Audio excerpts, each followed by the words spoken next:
Clive Staples Lewis managed to live three parallel, highly successful lives.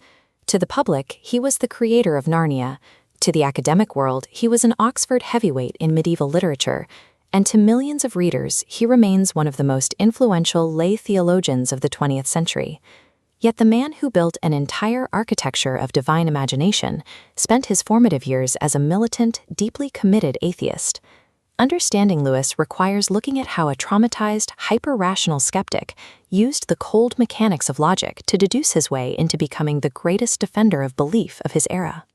Born in Belfast in 1898, Lewis's early childhood was completely insulated by books.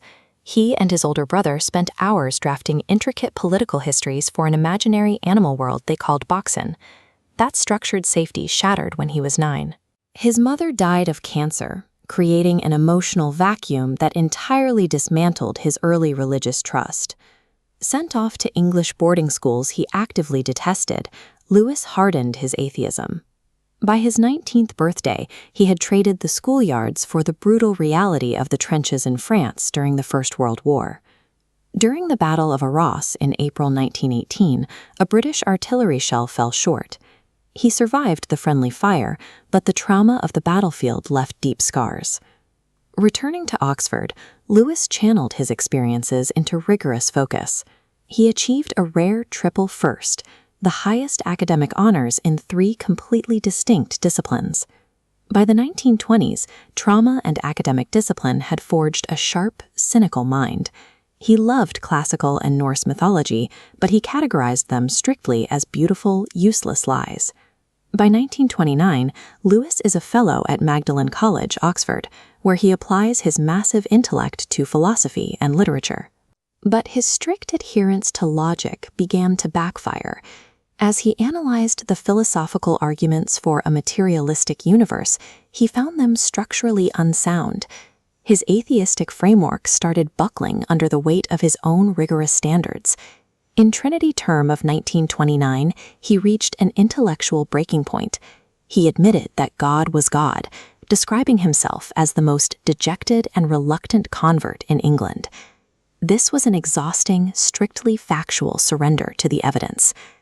The catalyst for his life's work arrived during a late-night conversation in September 1931 with his colleagues Hugo Dyson and J.R.R. Tolkien. They introduced him to the concept of true myth.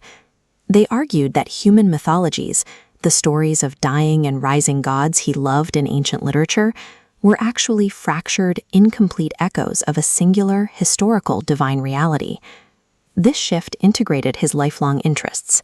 His strict demand for logic finally aligned with his love of magical imagination, providing the foundation for his most enduring work. Because Lewis knew atheism from the inside, he became a master of Christian apologetics. He dismantled skeptical arguments using legalistic logic, deliberately avoiding cheap emotional appeals. During World War II, he took to the radio. His live BBC broadcasts provided a clear, rational defense of Christian ethics, speaking directly to a war-torn and grieving British public. This exact same approach powered his fiction. The Chronicles of Narnia are often mistaken for simple allegories, where one character strictly represents one concept. Instead, Lewis built Narnia as an exercise in incarnated myth. He asked a mechanical question: what would divine truth actually look like if it were planted in the magical world of talking beasts and fauns? Whether he was writing science fiction, scholarly work on medieval literature, or lay theology, his output ran on one unified engine: extraordinary clarity, vivid analogies, and a total lack of pretension. By the 1950s, Lewis had formed the literary club known as the Inklings, published relentlessly, and accepted a prestigious chair at Cambridge University. It was here he faced the final emotional test of his life. He married the American writer Joy Davidman, beginning an intensely close intellectual and romantic partnership.